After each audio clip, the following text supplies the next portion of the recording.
অনেকভাবেই তো আমরা অনেকে ক্ষীর তৈরি করে থাকি। আর ক্ষীর বলতে আমরা বুঝি এক গাদা দুধ লাগবেই লাগবে। আজকে আমি একেবারে সিম্পলভাবে আপনাদের সাথে এই ক্ষীরটি শেয়ার করব, যেটা আপনারা একেবারে কম খরচে একদম পারফেক্টলি ক্ষীর তৈরি করতে পারবেন। বাই দ্য ওয়ে, আসসালামু আলাইকুম everyone, welcome to Naba Islam kitchen. কেমন আছেন সবাই? আশা করছি আল্লাহর অশেষ মেহরবানিতে অনেক ভালো আছেন। আজকের ভিডিওটি আপনাদের জন্য অনেকটাই হেল্পফুল হবে আশা করছি। তো ভিডিওটি না টেনে সম্পূর্ণ দেখতে থাকুন। তো কথা না বাড়িয়ে চলে যাচ্ছি মূল রেসিপিতে। তো প্রথমেই আমি একটা মিক্সিং বাটি নিয়েছি, আর এখানে আমি 3 টেবিল চামচ পরিমাণ চাউলের গুঁড়া ব্যবহার করছি। এখানে অবশ্যই আতপ চাউলের গুঁড়াটা ব্যবহার করবেন। তো সম পরিমাণ কিন্তু আমি এখানে গুঁড়া দুধও ব্যবহার করছি। তাও আমি 3 টেবিল চামচ পরিমাণ ভরে ভরে নিয়েছি। যতটুকু পরিমাণ চাউলের গুঁড়া নেবেন সম পরিমাণ কিন্তু এখানে গুঁড়া দুধটাও অ্যাড করবেন, তাহলে এটা একদম পারফেক্ট হবে। তো দেখতেই পাচ্ছেন আমি কিন্তু চামচ দিয়ে এগুলো ভালো করে মিক্স করে নিচ্ছি। এখন রুম টেম্পারেচারে থাকা এখানে আমি পানি অ্যাড করেছি হাফ কাপের মতো। মানে আমি এই যে চাউলের গুঁড়া এবং গুঁড়া দুধটা ভালো করে মিক্স করে নিব। এখানে কিন্তু অবশ্যই ঠান্ডা পানি ব্যবহার করবেন, গরম পানি অ্যাড করলে কিন্তু এটা দলা পেকে যাবে। অবশ্যই একটু ধৈর্য সহকারে আস্তে আস্তে এভাবে কিন্তু মিক্স করে নিতে হবে। ফাইনালি কিন্তু এটা মিক্স করে নিয়েছি, দেখতেই পাচ্ছেন কোনো রকম বাবেল ক্রিয়েট এখন আর নেই, একদম পারফেক্ট আছে। তো চলে এসেছি সরাসরি কিচেনে। একটা ফ্রাই প্যান নিয়েছি, আর এখানে 1 চা চামচ পরিমাণ ঘি অ্যাড করে দিয়েছে সুন্দর একটা ফ্লেভারের জন্য। অবশ্যই এখানে ঘি অ্যাড করতে হবে।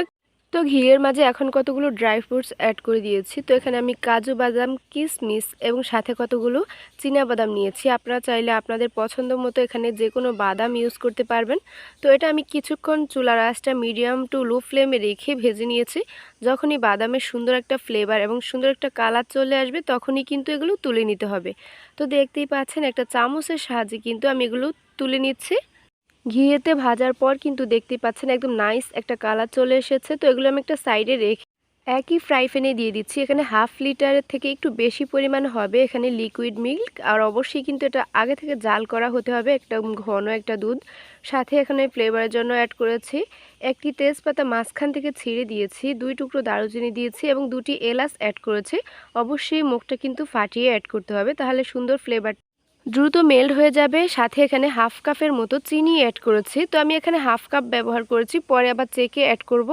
তো সাথে এখানে আমি হাফ চা চামচের থেকে কিছুটা কম পরিমাণে লবণ অ্যাড করেছি। যে কোনো মিষ্টি খাবারে লবণ দিলে কিন্তু এটা টেস্ট অনেক ভালো আসে। যারা লবণ খেতে পছন্দ করে না তারা চাইলে স্কিপ করতে পারেন। এরপর কিন্তু আমি এটা ঢেকে 3 থেকে 4 মিনিটের মতো জাল করে এটা কয়েকটা বলক তুলে নিয়েছি, দেখতেই পাচ্ছেন। বলক আসার সময় কিন্তু অবশ্যই ঢাকনাটা সরিয়ে দিতে হবে, নয়তো কিন্তু দুধগুলো একেবারে উতলে পড়ে যাওয়ার সম্ভাবনা বেশি থাকতে পারে। এখন চুলার আঁচটা মিডিয়াম টু লো ফ্লেমে রেখে আরও 3 থেকে 4 মিনিট জাল করে নিয়েছে।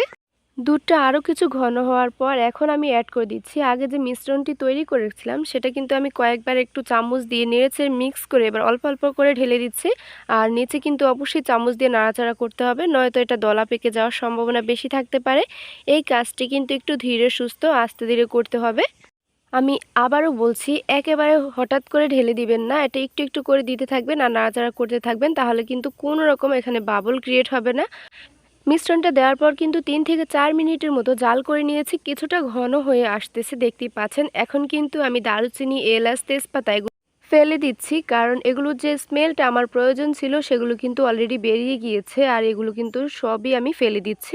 আপনারা চাইলে এটা রাখতে পারেন, তবে আমার কাছে মনে হয় এভাবে একদম ক্লিন করে নিলেই একদম ভালো। তো এখন এটার কনসিস্টেন্সিটা দেখতেই পাচ্ছেন, একেবারে পারফেক্টলি এটার ঘনত্বটা এখন তৈরি হয়ে গিয়েছে। যারা মিডিয়াম টু রানিং কনসিস্টেন্সি চান তারা চাইলে কিন্তু এই মুহূর্তে এটা তুলে নিতে পারেন, তবু আমি আরও একটু ঘন করব, সেজন্য আরও কিছুক্ষণ জাল করে নিচ্ছি, তাহলে কিন্তু এটার টেস্ট আরও ভালো আসবে। তো ফাইনালি এটা কিন্তু আরও 2 থেকে আড়াই মিনিটের মতো জাল করার পর এটার কনসিস্টেন্সিটা দেখতেই পাচ্ছেন। আমি যে বাদামগুলো ভেজে রেখেছিলাম সেখান থেকে অর্ধেকটা কিন্তু আমি এখানে অ্যাড করেছি, বাকি বাদামগুলো আমি রেখে দিয়েছি, সেটা আমি পরে অ্যাড করব, সেটাও আমি দেখিয়ে দিব। তো দেখতেই পাচ্ছেন এটার ঘনত্বটা কিন্তু একেবারেই পারফেক্ট আছে। আর যারা এটা একটু চামচ দিয়ে কেটে খেতে চান তারা চাইলে আরও একটু ঘন করতে পারেন। তো আমি এখন অন্য একটা বাটিতে এটা ট্রান্সফার করে নিচ্ছি। আর এটা কিন্তু ঠান্ডা হওয়ার পর আরও কিছুটা ঘন হয়ে যাবে, আপনারা খেয়াল করেছেন নিশ্চয়ই। এখন আমি এটা মোটামুটি ঢালার 1 থেকে 1.5 মিনিটের মাথায় যে বাদামগুলো রেখেছিলাম সেগুলো জাস্ট উপর দিয়ে গার্নিশিং করে দিয়েছি। আপনারা চাইলে এটি স্কিপ করতে পারেন, যারা চান কিন্তু একেবারেই সবগুলো বাদাম অ্যাড করতে পারেন। আবার চাইলে সবগুলো দিয়ে উপর থেকে গার্নিশিং করতে পারেন। তো 2 থেকে আড়াই মিনিট পর দেখতেই পাচ্ছেন এখন কিন্তু এটা অনেকটাই গরম আছে, তবুও এটার ঘনত্বটা একেবারে পারফেক্ট আছে। এটা ঠান্ডা হলে একবারে সম্পূর্ণ হলে কিন্তু আরও কিছুটা ঘন হয়ে যাবে। ক্ষীরের এই রানিং কনসিস্টেন্সিটা কিন্তু আমার কাছে অনেক ভালো লাগে, দেখতেই পাচ্ছেন।